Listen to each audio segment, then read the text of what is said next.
Louvado seja o nome do Senhor. Como reagimos ao ouvir a palavra? Ou ainda, 4 reações diante da palavra. É claro que existe muitas outras, mas partindo desse princípio, a começar daqui, são inúmeras as reações que podemos ter ao ouvir a palavra de Deus, principalmente quando a palavra é de Deus. Como base bíblica, nós vamos trazer aqui 2 Coríntios capítulo 13 e o versículo de número 8, que diz assim: pois nada podemos contra a verdade, senão em favor da verdade. E em outras traduções, diz assim: pois nada podemos com a verdade, senão em favor da verdade. E em outras traduções, também diz assim: nada podemos contra a palavra, se não for a favor da palavra. E nós sabemos que o verbo vivo é Jesus. Jesus é a própria palavra. E quando ouvimos a palavra do Senhor, nós temos 4 reações primais. Dentro dessas 4 reações se disseminam as outras tantas, mas a começar por aqui. Observe as 4 reações diante da palavra, quando a palavra é de Deus. Primeira reação: nós absorvemos a palavra. Quando estamos na nave do templo e alguém está pregando a palavra de Deus e aquela palavra nos agrada, aquela palavra talvez não nos agrade, mas nós estamos analisando por diversos tipos de parâmetros e passamos a absorver aquela palavra. Claro que nos fará bem, muito bem. A exemplo do absorver a palavra, trazemos aqui Ezequiel 3, verso 3, que diz: eu comi e era na minha boca como o mel. Essa palavra também, a palavra comparada numa metáfora como mel, também está em Apocalipse capítulo 10, verso 9. Quando se está na nave do templo, se ouvindo a palavra de Deus, com agrado, nós absorvemos como mel. Uma metáfora. E ao colocar o mel na boca, nós sabemos que o mel ele é viscoso pelos seus ingredientes, pela sua composição, mas ao colocarmos na boca em contato com a saliva, ele é absorvido pelo paladar e logo vai para o esôfago, o estômago, e é ele então disseminado lá no organismo, fazendo ele a sua função. E o Senhor compara a palavra a mel, quando ele é absorvido como se fosse um alimento. Primeira reação quando ouvimos a palavra de Deus é a absorver a palavra. Ninguém que está dentro da igreja ouvindo a palavra de Deus fica sem uma dessas. A primeira, absorver a palavra. A segunda reação diante da pregação da palavra, alegria. Muitos que estão ali ouvindo a palavra do Senhor, é notório que se perceba sorriso diante daquelas pessoas que estão ouvindo a palavra de Deus, e aquela palavra que está sendo pregada no púlpito, aquela palavra que está sendo pregada naquele instante, começa a trazer alegria para a sua alma. E no âmbito espiritual começa a haver uma grande transformação, porque está vindo de encontro ao seu espírito, e aquele que ouve transmite alegria. Porque tudo que o Senhor quer é trazer alegria ao coração do homem. Como base bíblica, João 15, verso 11, diz a Bíblia: tenho-vos dito isso para que a minha alegria esteja em vós e a vossa alegria seja completa. Deus quer que nós, ao ouvirmos a palavra de Deus, seja ela qual for, nos traga alegria. Aleluia. Lá no Salmo 16, verso 11, diz a Bíblia: tu me farás ver a vereda da vida, na tua presença me encherás de alegria, com delícias perpétuas à tua direita. Está falando aqui de Jesus, está falando aqui da palavra. O próprio Jesus é o verbo vivo que desceu e habitou entre nós. Está falando aqui que quando ouvimos a palavra, nos identificamos com a palavra, e aquela palavra nós absorvemos ela e nós sentimos alegria. Primeira reação, absorver a palavra. Segunda reação, sentir alegria ao ouvir a palavra. E a terceira reação, a palavra de Deus, ela em muitos causa desconforto. Aleluia. Lembra daqueles cultos em que nós estamos ali, seja quem quer que esteja lá ministrando a palavra, seja o pior dos homens que esteja ministrando a palavra, mas aquela palavra está vindo de encontro a uma realidade na nossa vida, nós sentimos como que desconfortável na nossa cadeira, estamos ansiosos para sair do culto, nós estamos desesperados para que aquela prática termine, aleluia, porque não suportamos mais ouvir a palavra de Deus. Terceira reação, quando ouvimos a palavra de Deus, desconforto. E aqui nessa terceira reação, há que se preocupar, porque se a carapuça está servindo, tem que fazer uma reflexão muito grande. Olha o que fizeram com Jesus. Certa feita lá quiseram prender Jesus e ele saiu por entre a multidão, mas não foi longe. Acabaram crucificando o mestre, porque a palavra que ele trazia desconforto à liderança, ao clero, trazia desconforto ao sinédrio, era uma ameaça aos romanos. Temos que calar esse Jesus, o verbo vivo, temos que calar a palavra. O que fizeram com João Batista? Aleluia. Nós sabemos que João Batista, ele era filho de sacerdote, do sacerdote Zacarias, e João Batista se entende pela tradução judaica que João Batista era um homem rico, e ele certamente também seria sacerdote, mas ele não quis se vestir daquele jeito, ele não quis as riquezas que recebeu. Dizem que ele doou tudo e ele foi para o deserto. E ele doando tudo, e ele indo para o deserto, ele pregava lá e dizia raça de víbora. Isso aí causava desconforto. Aleluia. Louvado seja o nome do Senhor. Olha o que aconteceu com a igreja. Tentaram calar a igreja, até hoje tentam calar a igreja. Porque em muitos a palavra traz desconforto. Olha o que diz a Bíblia em João 8, versículo 31 e versículo 32. Disse Jesus aos judeus, disse Jesus aos seus irmãos que acreditavam nele: se permanecerdes no meu ensino. Primeira coisa, que judeus não aceitavam ensino de ninguém. Eles aceitavam ser ensinados pelos rabinos, pelos mestres da sua época. Eles aceitavam ser ensinados pelos sacerdotes nas sinagogas. E agora aparece Jesus, que não se vestia igual a eles. Apareceu Jesus com uma palavra de verdade, estava trazendo desconforto. E Jesus diz assim para eles: se vocês escutarem o meu ensino, se vocês aprenderem aquilo que eu estou ensinando, eu, Jesus, verdadeiramente sereis meus discípulos. Aí no versículo 32 está a condição da libertação. A condição da libertação, a condição para ser discípulos está em ouvir os ensinos de Jesus.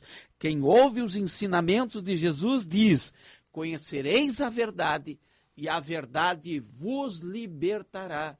Isso causou muito desconforto aos judeus, e muitos dos judeus se afastaram da presença de Jesus, porque a palavra, quando ela não é absorvida, quando a palavra não causa alegria, ela então traz o inverso, ela começa a causar desconforto.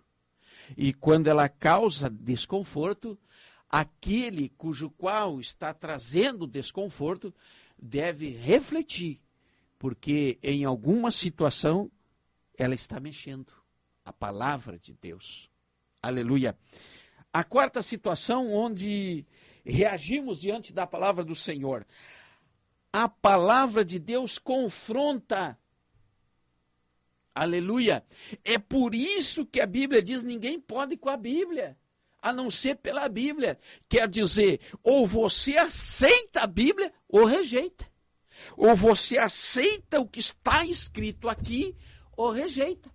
Claro, Deus sempre vai respeitar o livre-arbítrio. Mas Deus deixa claro, ninguém pode contestar a Bíblia, até que possa contestar, até que possa duvidar, como eu duvidei um dia, mas vai investigar. Duvida, mas estuda. Questiona, mas vai em busca das respostas. Aleluia. E aí eu duvido que Deus não venha te convencer. Aleluia. A palavra de Deus confronta. E quando a palavra de Deus confronta, ela aponta ou ainda desafia os seus ouvintes. Você quer ver? Lá em Mateus 21, verso 12, Jesus entrou no templo lá e saiu virando a mesa dos cambistas e falou que a casa dele estava virada em bando de ladrão. É Jesus que falou isso. Ele confrontou ou não confrontou o sistema? Ele confrontou ou não confrontou aquela situação? E ele termina dizendo no versículo de número 14 que a casa dele é casa de oração. Aleluia. A palavra de Deus é absorvida, ou a palavra de Deus traz alegria para a tua vida, ou então você sente desconforto, ou ainda a palavra de Deus irá confrontar a situação que você está vivendo. A Bíblia diz que Jesus confrontou aquela situação de venda dentro da igreja. Foi Jesus que fez isso aqui. Entrou Jesus no templo, expulsou a todos os que vendiam e compravam e derrubou a mesa dos cambistas e as cadeiras do que vendiam pombas e disse, está escrito, a minha casa será chamada casa de oração, mas vós tendes convertido em covil de ladrões. Jesus confrontou. A palavra de Deus, ela tem que confrontar. Você quer ver? Lá no livro do Apocalipse, quando o anjo de Deus escreve as 7 igrejas do Apocalipse, e nós sabemos que 7 é a tipificação da onisciência de Deus, o 7 é a tipificação da plenitude de Deus, nós sabemos que existe esses 7 tipos de modelos de igreja na face da terra. E quando Deus dirige as suas cartas às 7 igrejas, Deus está enviando aviso. E observe que ele confronta todas as 7, ele confronta. Você quer ver? Lá na igreja de Éfeso, no capítulo 2 de Apocalipse, versículo 4, ele diz, confrontando a igreja, tenho, porém, contra ti. Deus tem contra ti. Deus tem contra a igreja de Éfeso, que deixaste teu primeiro amor. Confronta ou não confronta? E nós sabemos que as igrejas do Apocalipse retrata a história como um todo, o passar da história em cada uma das suas igrejas, como também é o fiel retrato das igrejas da atualidade. Apocalipse é a revelação das últimas coisas. Nós estamos vivendo as 7 igrejas do Apocalipse. Aleluia. E lá a igreja de Esmirna, ele também confronta. Observe o que diz em Apocalipse 2, verso 10. O diabo lançará alguns de vós na prisão, tereis uma tribulação de 10 dias. Confronta ou não confronta? Está dizendo aqui que vai lançar crente na prisão. Está avisando aqui que lá em Esmirna, alguns serão provados. Aleluia. A palavra de Deus tem esse objetivo, confrontar. A igreja de Pérgamo, lá em Apocalipse 2, verso 14, olha o próprio Jesus confrontando a igreja de Pérgamo. Tenho algumas coisas contra ti. Se é contra, não é a favor. Jesus diz assim, seguem a doutrina de Balaão, tropeços dentro da igreja, coisa sacrificada a ídolos e o praticar da prostituição. Confronta ou não confronta? Está confrontando a realidade ou não? Lá a igreja de Tiatira confronta também. Apocalipse 2, verso 20. Toleras a Jezabel. É só você conhecer a história de Jezabel, você vai ver que Jesus não está nada satisfeito com a igreja de Tiatira, nem com a de Éfeso, Esmirna, Pérgamo, nem a de Sardes, Filadélfia e nem a Laodiceia. Veio o confronto, vem trazendo o plumo. A palavra de Deus é o plumo. Quem aceita, absorve e sente alegria, mas quem não aceita, se sente desconfortável e aquela palavra vem de encontro à realidade que a pessoa está vivendo. Aleluia. Jesus confronta também a igreja de Sardes. Apocalipse 3, verso 3. Obedece e te arrepende, virei sobre ti como um ladrão. Jesus está confrontando e está dizendo que vai vir lá para a igreja de Sardes e não vai avisar. Aleluia. Se não vai avisar, logo Jesus espera que as coisas se organizem sem esperar que ele apareça. É um confronto ou não é? Está tudo bem lá? Não está. E Jesus vem dizer as verdades. A igreja de Filadélfia confronta ou não confronta? A igreja abençoada do livro do Apocalipse, mas observe, Apocalipse 3, verso 15. Não és frio nem quente. Isso não é um confronto? Isso não é uma realidade que temos que resolver? Isso não é uma situação que tem que ficar resolvida? Ou você é frio ou você é quente, porque Jesus diz à igreja da Filadélfia, é morno, vou vomitar. Aleluia. E se nós não soubéssemos dessas verdades? E se nós não soubermos dessas realidades? Bíblia não é brincadeira. E lá na Laodiceia, confronta ou não confronta? Confronta. Lá no Apocalipse 3, verso 15 diz, não és frio nem quente. Laodiceia diz, não és frio nem quente. Filadélfia diz, capítulo 3, verso 11, guarda o que tens para que ninguém tome a tua coroa. Se tem que guardar a coroa, significa que é perigo. Ele está nos avisando. Ele está nos avisando que nós temos que nos cuidar e pelas nossas próprias mãos segurar a coroa. Aleluia. Confronta ou não confronta? Aleluia. Se observarmos a palavra de Deus em Ezequiel 22, verso 30, o Senhor faz um apelo ali para que apareça alguém sobre a brecha. Apareça alguém sobre o lugar que está passando o inimigo. Apareça alguém que fique no lugar onde está entrando o pecado. Para aparecer alguém que fique na brecha, esse alguém tem que apontar os erros. Você pode ler todo o capítulo 22 de Ezequiel e você vai ver que Ezequiel começa a apontar o adultério, o ganho desordenado, o ganho falso, a prostituição, começa a apontar a mentira, a idolatria. Ele começa a confronta os pecados de Israel. Então, você que me ouve, 4 reações diante da palavra. Ou você absorve, você ama aquilo que está ouvindo, primeiro. Segundo, você sente alegria. Aleluia. Seja o que for, por exemplo, essa palavra aqui, forte, e você está feliz ao ouvir ela. Aleluia. Você está nos projetos de Deus. Terceiro, desconforto. Se você se sente desconfortável ao ouvir essa palavra, talvez ao ouvir esta palavra, entenda, você ainda está nos projetos de Deus. É só se ajustar. Vá orar e Deus fala com você. Agora, quando a palavra de Deus confronta, aí é preciso haver arrependimento. Porque ou é arrependimento para mudar, ou é remorso para continuar no erro. Então a Bíblia diz, pois nada podemos com a Bíblia, a não ser pela Bíblia. Quer ver se a amizade é sincera? Pregue a Bíblia. Quer ver se o casamento é sincero? Pregue a Bíblia. Quer aproximar os filhos? Pregue a Bíblia. Quer viver nessa terra? Pregue a Bíblia. E você vai saber quem é falso e quem não é. Porque ninguém pode com a verdade a não ser com a verdade. E quero te dizer, melhorar a frase de 2 Coríntios 3, verso 8. Ninguém pode com Jesus.